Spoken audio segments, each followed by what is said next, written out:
Right, I've got myself a bag here, and in this bag, it didn't all come in this bag because I bought two separate things, but I can't really fault that turbo centre. They're good people.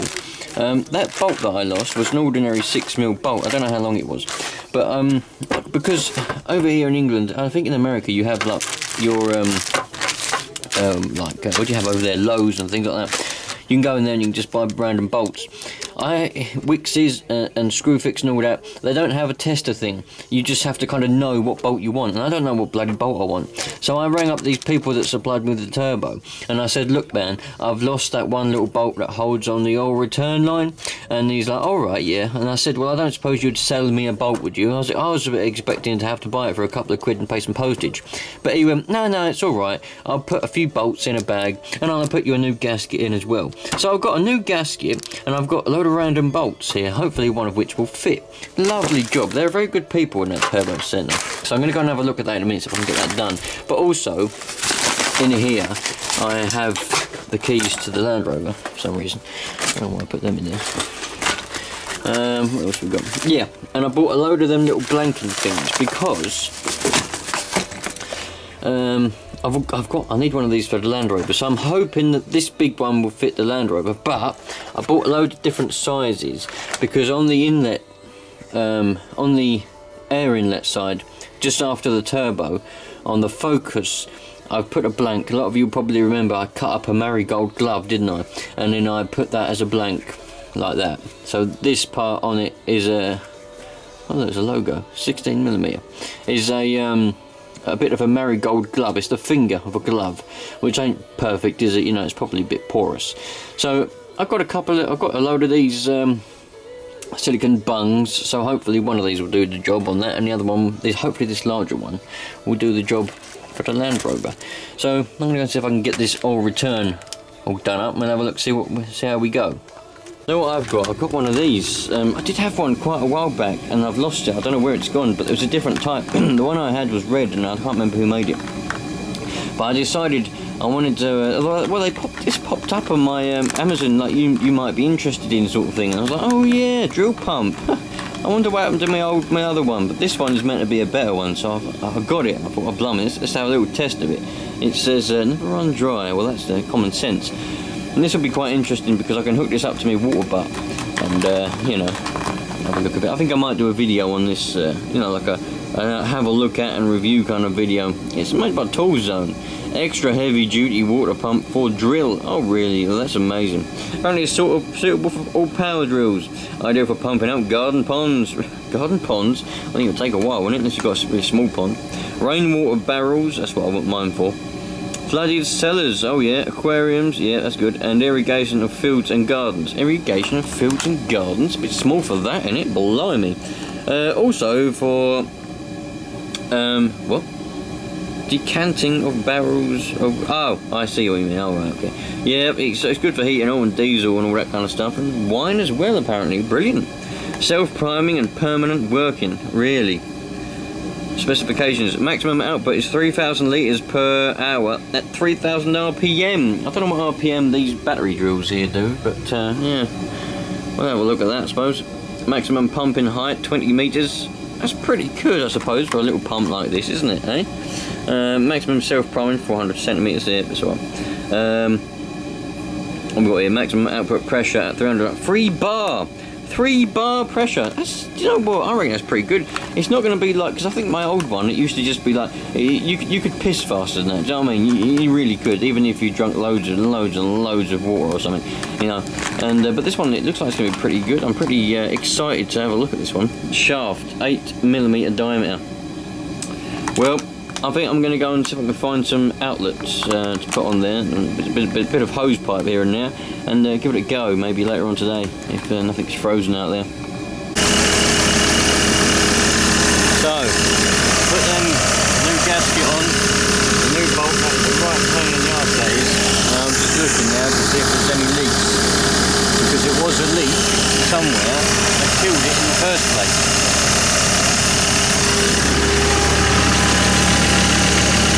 Got a coolant leak, we know we've got a coolant leak. That's water, we're alright with that.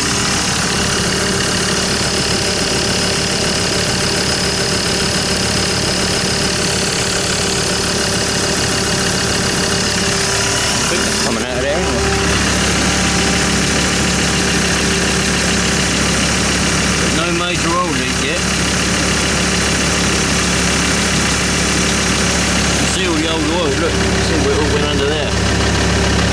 Everywhere.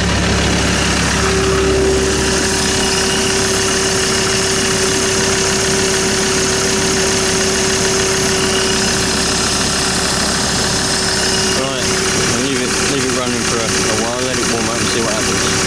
I checked everywhere for the leak and I couldn't find it before. And because I couldn't find the leak, I don't know whether it's still there.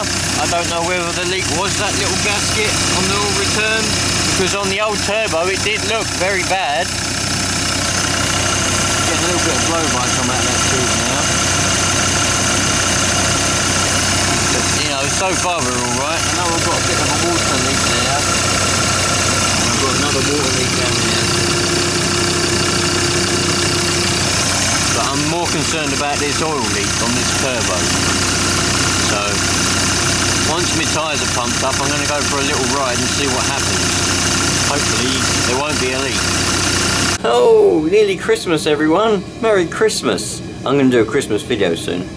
I've just done a video how to change your old gas, your shocks, your ram things, boot cylinders, whatever you want to call them, on the boot, for the boot lid or a boot door, whatever you want to call it, wherever you're from.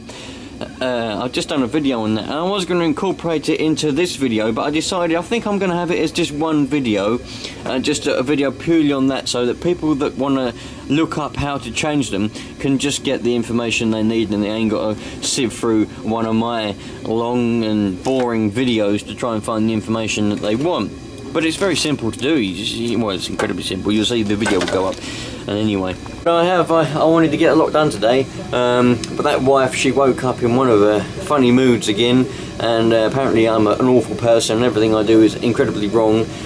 So I decided to get out of the house, get away from all that, and I'm going to come out here and I'm going to have a bit of a tidy up. I've already changed the shocks on the boots. That's one thing off my list that I was wanting to tick off before Christmas comes. I'm waiting on a few bolts for that turbo so that I can finally get the turbo bolted on the Land Rover, and I want to take that out, and then that'll be another thing ticked off my list. And then, you know, I've got a few more things. I've still got to do some wrapping, a few presents and all that, but like I said, the old wife was in one of her moods, and I don't like being bullied, so I come outside and get away from all that and stay here for a bit and get a few things done. Hopefully she'll be cooled down a little bit later on.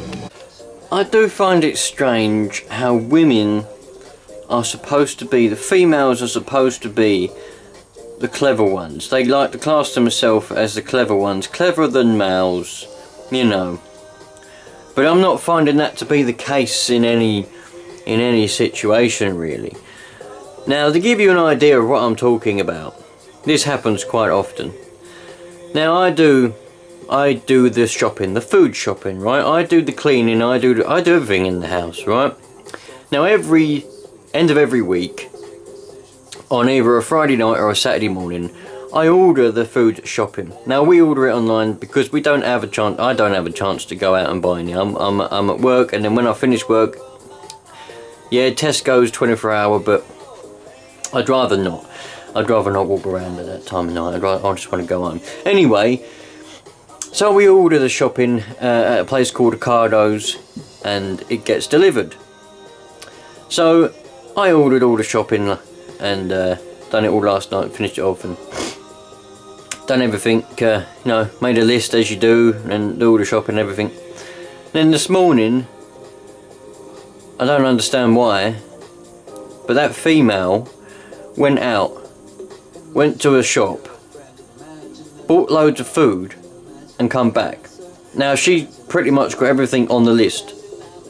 What's that all about? She gave me a list. I said, what do you want? She gave me a list of stuff that she wants in the food shopping, stuff that she likes, blah blah blah, so I bought it.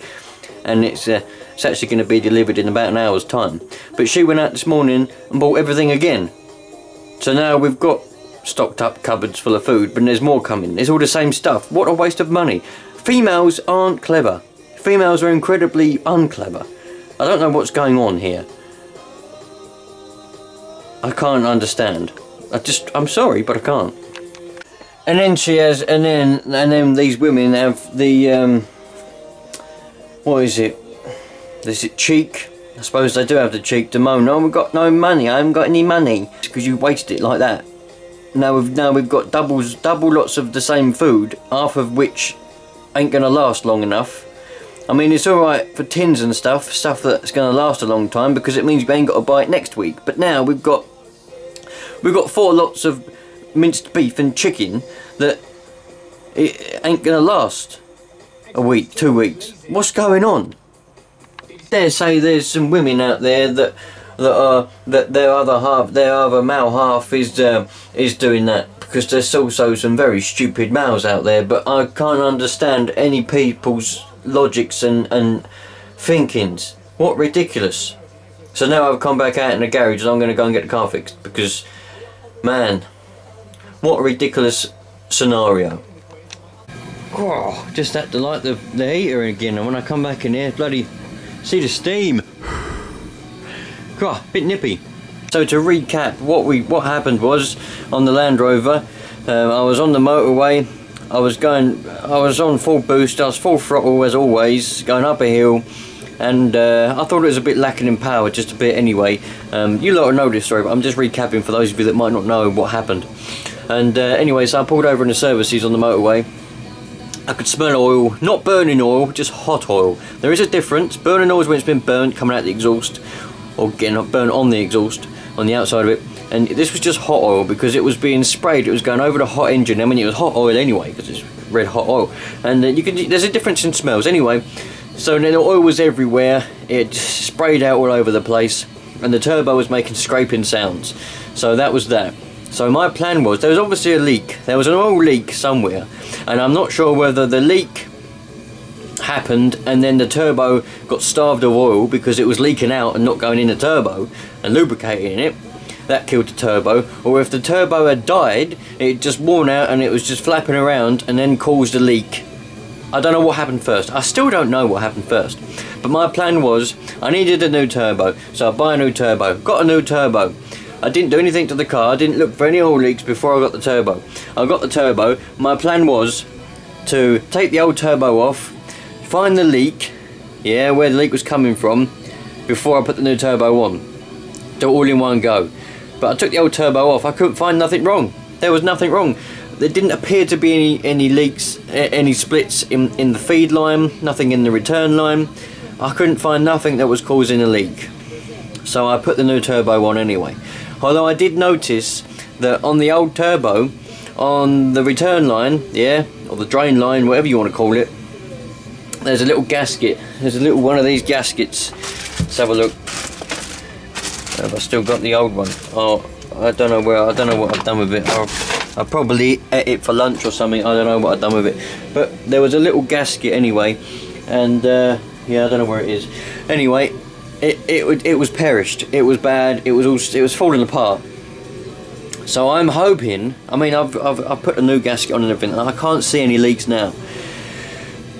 But it was only leaking when I was on full boost under going up a hill, when the oil was being and it's full pressure and everything.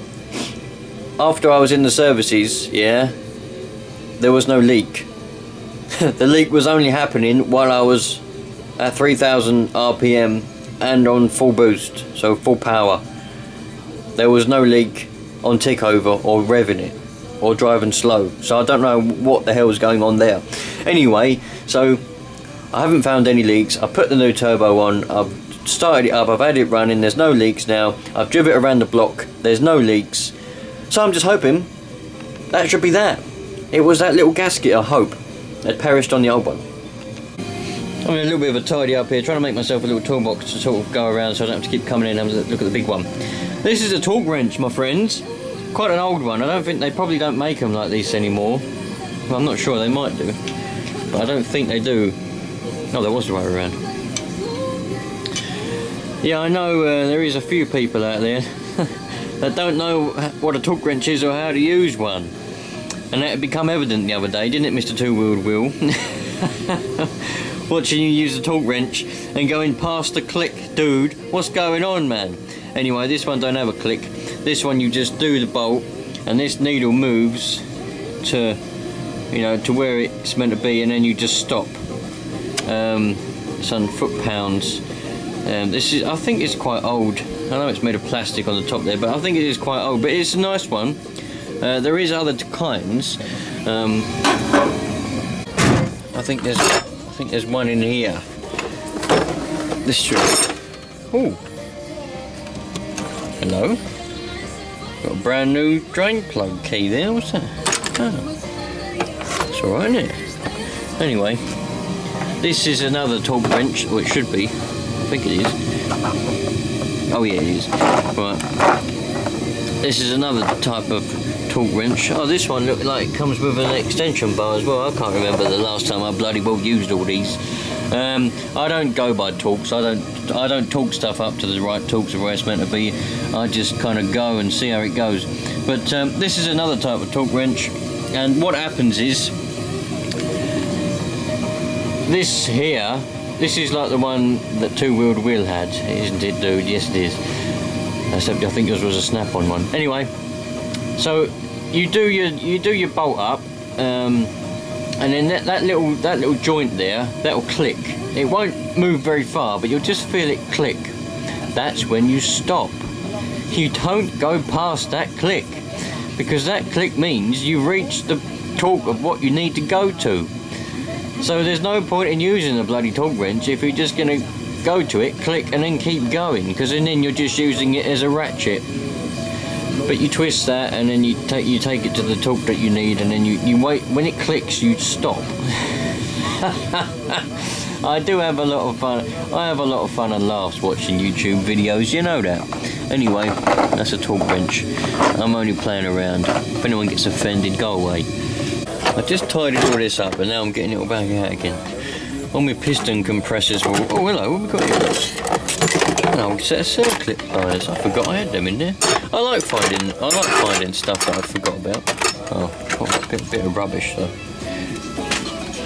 Anyway, yeah, all my piston compressors were all everywhere, all gobbledygooked up, so I had to sort them out.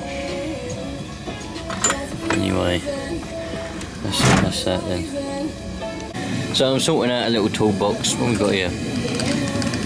Oh, we've got a circuit tester here. I don't know where that come from. What's this? Got some sealer.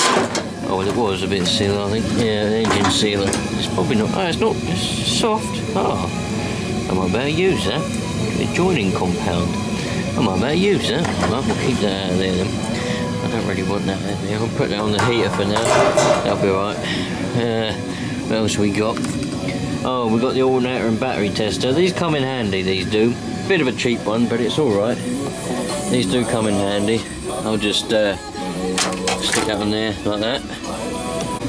This piece of exhaust pipe is about 40 years old. I remember I went into a shop, a local car shop, and I said I wanted a piece of flexi pipe. He'd give them the diameters, they didn't have any. And then this shop's been there about 40-50 years. And they said, oh, let me have a look in the back. They rummaged around and they come back with this bit. And it weren't rusty at the time on the ends. And it was nice. And I said, oh, that's a nice bit. I said, I'll have that one. And he said, blimey, this has got a sticker on it and the packing's old. 16p. 16 pence. Yeah? And he said, this has been down in the back there for about 40 years. It would have cost, if someone had bought this then, it would have cost 16 pennies. 16 pence. Blimey, man. I think I'd give him a fiver for it. But yeah, I used it and I took it off and now it's here. And it's still good. Still good, man. Sweet.